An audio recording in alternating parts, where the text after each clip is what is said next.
കുറേ നാളായില്ലേ വീഡിയോയിൽ വന്നിട്ട്. അപ്പോൾ ഇന്ന് ചെറിയൊരു വീഡിയോ ഇടാമെന്ന് വെച്ചു. അതെന്താണെന്ന് വെച്ചാൽ മാമ്പഴ പുളിശ്ശേരി. അതെങ്ങനെയാണെന്ന് വെച്ചാൽ നമ്മൾ ചെറിയ മാങ്ങ ഇല്ലേ, നാട്ടുമാങ്ങ എന്ന് പറയില്ലേ, അത് എടുത്തിട്ട് തോല് ചീന്തി ഇതേപോലെ തോല് ചീന്തി ഒഴിവാക്കിയിട്ട് കുക്കറിൽ ഇട്ടിട്ടുണ്ട്. അതുകൊണ്ട് ഇനി അതിലേക്ക് കുറച്ച് മഞ്ഞൾപ്പൊടിയും ഉപ്പും വെള്ളം ഒഴിച്ചിട്ട് വേവിക്കണം. അതെങ്ങനെയാണെന്നുള്ളത് ഞാൻ കാണിച്ചു തരാമേ. അപ്പോൾ അതാ മാമ്പഴം അങ്ങനെ വെന്ത് വന്നു തുടങ്ങി. അതിലേക്ക് നമുക്ക് അരച്ച പച്ചമുളക് തൈരും കൂട്ടി ഒരു മുറി തേങ്ങയും കൂട്ടി അരച്ചത് ഒഴിച്ചു കൊടുക്കണ്ട. ഒഴിച്ചു കൊടുത്ത്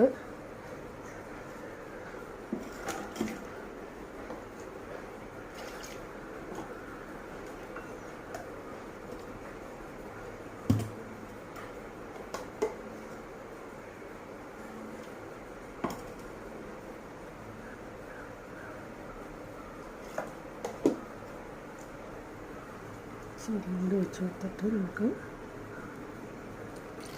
ഒന്ന് ഇളക്കി കൊടുക്കണം.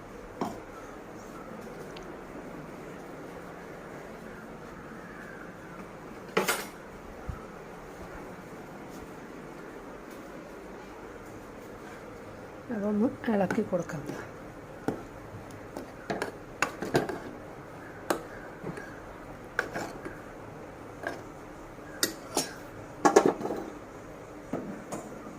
ഒന്ന് തിളച്ച് വരുമ്പോൾ കുറച്ച് ഉപ്പിട്ടിടും.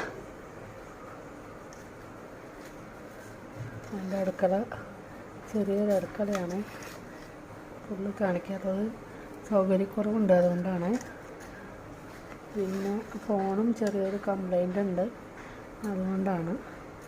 അപ്പോൾ ഇനി ഇതിലേക്ക് നമുക്ക് വറവിടണം. അത് കുറച്ച് കടുവും ഉഴുന്നും പരിപ്പും ചുവന്നമുളകും കറിവേപ്പിലയും കൂടിയിട്ട് വറവിട്ട് നമ്മൾ ഉപയോഗിക്കാം. അപ്പോൾ ഇതാണ് എൻ്റെ മാമ്പഴ പുളിശ്ശേരി. അപ്പോൾ നിങ്ങളും ട്രൈ ചെയ്ത് നോക്കണേ.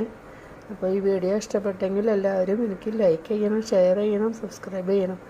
കുറേ നാളായിട്ട് ഞാൻ വീഡിയോ ഇടാറില്ല. കാരണം ഒന്നാമത് വീടിൻ്റെ പണിയും തിരക്കും, പിന്നെ സമയവും ഇല്ല, അതുകൊണ്ടാണ്. ഓക്കെ.